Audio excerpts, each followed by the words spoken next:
आइए प्यारे, आप सभी का आपके अपने चैनल गुरुकुल कोचिंग सेंटर में हार्दिक स्वागत एवं अभिनंदन है। आज हम आप सभी प्यारों को स्वर संधि के भेद, पिछली वीडियो पड़ी हुई है संधि के बारे में, संधि के प्रमुख भेदों के बारे में। अब इसमें स्वर संधि के भेद, यानी संधि के प्रमुख भेद कितने होते हैं? 3। स्वर संधि, व्यंजन संधि और विसर्ग संधि। अब स्वर संधि के भेद क्या है? स्वर संधि के भेद 5 होते हैं, जिसमें केवल स्वरों का मेल स्वरों से होता है, जिसमें स्वर आपस में मिलते हैं। किसमें? इसमें केवल स्वरों का मेल होता है, इसीलिए इसको कहा जाता है स्वर संधि। स्वर संधि 5 प्रकार की होती है। दीर्घ स्वर संधि, गुण स्वर संधि, वृद्धि स्वर संधि, यण स्वर संधि और आयाज स्वर संधि। ये सब मिलाकर कितने हो गए? 5। अब दीर्घ स्वर संधि की परिभाषा देखिए कि जब संधि करते समय छोटा या बड़ा का मेल बड़ा या छोटा से होता है तो क्या होता है? बड़ा बनता है। यानी छोटा या बड़ा का मेल बड़ा या छोटा से होता है तो बड़ा बनता है। छोटी या बड़ी का मेल यानी मिलना, पहले शब्द का आखिरी वर्ण और दूसरे शब्द का पहला वर्ण, जब छोटी या बड़ी आ जाए और उधर बड़ी या छोटी आ जाए तो उससे क्या मिल करके क्या बनते हैं? बड़ी ही बनता है। तथा छोटा हो या बड़ा हो का मेल, यदि बड़ा हो या छोटा हो से हो तो क्या होता है? ऊ बन जाता है। कहने का मतलब एक ट्रिक समझ लीजिए कि छोटा आ या बड़ा का मेल बड़ा या छोटा से होता है तो बड़ा बन जाता है। यानी छोटा का मेल बड़ा से हो जाए, चाहे बड़ा का मेल छोटा, हमेशा आ बनेगा, क्योंकि ये सजातीय है। सजातीय मिलकर हमेशा दीर्घ स्वर बनाते हैं, यानी दीर्घ स्वर संधि उन्हीं को कहा जाता है। अब ये छोटी या बड़ी प्लस बड़ी या छोटी, यानी चाहे छोटी लास्ट में आ जाए चाहे पहले बड़ी आ जाए, ये दोनों जब भी मिलेंगे आपस में हमेशा बड़ी ही बनाएंगे।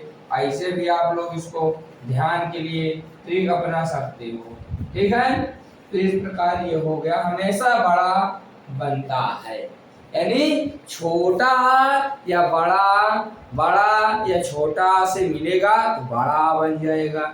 छोटी या बड़ी या छोटी से मिलेगी तो बड़ी बन जाएगी। यानी दीर्घ यानी अपने से बड़ा बनेगा हमेशा।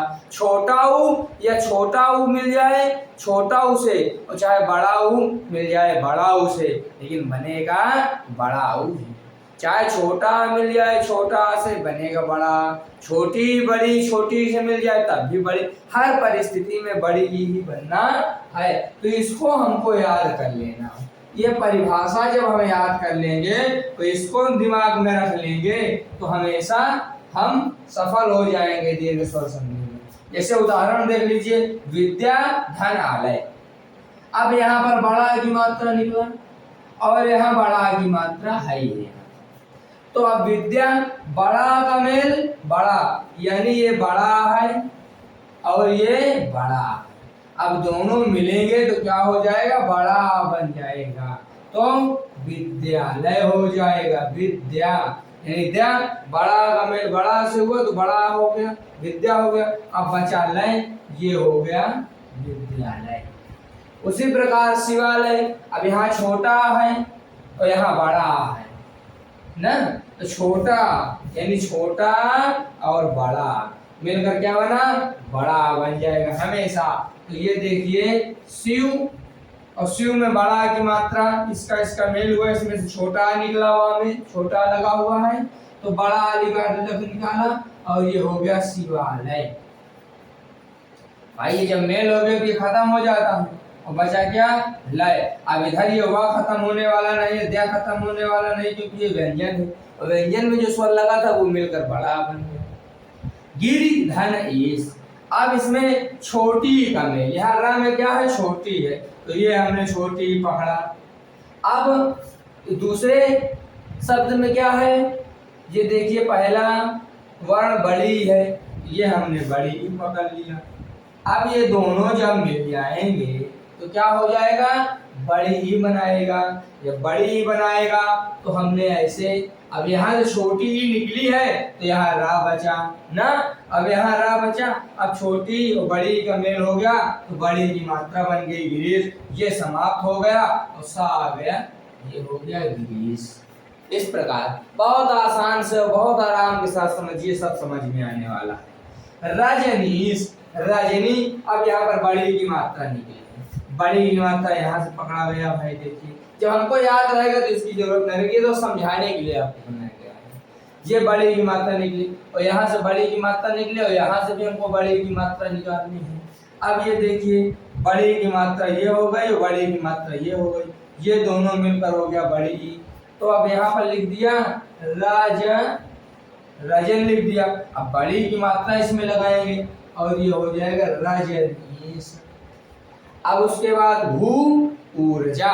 अब यहाँ बड़ाऊ की मात्रा देख लीजिए यहाँ, और उधर भी बड़ाऊ की मात्रा ये, तो यहाँ से हमने बड़ाऊ की मात्रा निकाला तो भा बचा, तो भा हमने ऐसे लिख दिया। हाँ, इसी प्रकार पूरा नियम है करने के लिए। और बड़ाऊ की मात्रा यहाँ से पूरा निकाल दिया, ये दोनों कट गया, ये दोनों मिलाकर क्या बना, बड़ाऊ की मात्रा। अब बड़ाऊ की मात्रा भा में लगाएंगे, ऐसे तो लिखेंगे नहीं, गलत हो जाएगा, क्योंकि व्यंजन के बाद स्वर लिख नहीं सकते हैं, व्यंजन के बाद स्वरों की मात्रा ही लगती है, इसीलिए बड़ाऊ की मात्रा यहाँ पर लग गया भू, तो क्या बचा, ये भूर्जा। कितना आसान है। इसी प्रकार की वीडियो के लिए आप हमसे जुड़ जाइए। आप सभी का स्वागत एवं अभिनंदन है। आराम से देखिए इस बोर्ड को, और बोर्ड को देखने के बाद आनंद के साथ इसको समझिए। परिभाषा एक बार आसानी से याद कर लीजिए, सब कुछ याद है, कुछ याद करने की जरूरत नहीं। स्वर संधि में सिर्फ हमको इतना याद रखना है कि छोटा का मेल, छोटा या बड़ा का मेल बड़ा या छोटा से होता है तो बड़ा बनता है। छोटी या बड़ी का मेल बड़ी या छोटी से होता है तो बड़ी बनता है, बनती है। और छोटा हो या बड़ा हो का मेल बड़ा हो या छोटा हो से होगा तो बड़ा हो बन जाएगा।